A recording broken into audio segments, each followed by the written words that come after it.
Tonight, the aftermath of a deadly helicopter crash. A vintage Vietnam-era helicopter crashing to the ground, claiming 6 lives, including a local associate professor.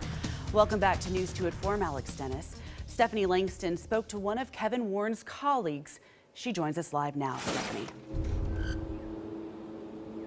Well, Kevin Warren was an associate professor of electrical engineering here at Vanderbilt University, where he dedicated his talent and skills for decades. It, of course, was completely out of the blue and an incredible shock to everyone.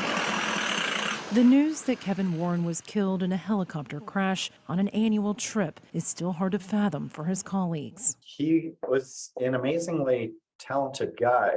He knew a lot about a lot of different things, so he contributed to a multitude of our programs here. Described as a complex man with a love for difficult technical work, with a dry sense of humor behind it. There was always something more going on to our interactions with him than we would expect in our normal everyday. Ron Schrimpf had known Warren since he was a student at Vanderbilt in the late 90s. He began his employment at the university nearly 2 decades ago, where his work will continue to live on for generations to come. It's still hard to get used to the idea that we're not going to be able to talk to him anymore.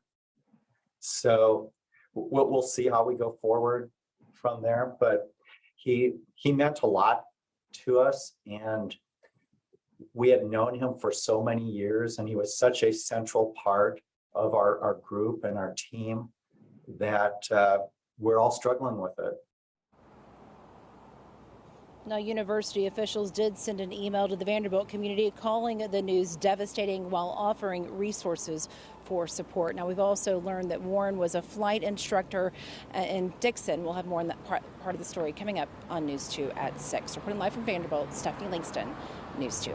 Stephanie, thank you. Well, 6 people were killed when the Vietnam-era helicopter crashed. The chopper gave tour rides. The crash happened during its last planned flight at a reunion for helicopter enthusiasts in West Virginia.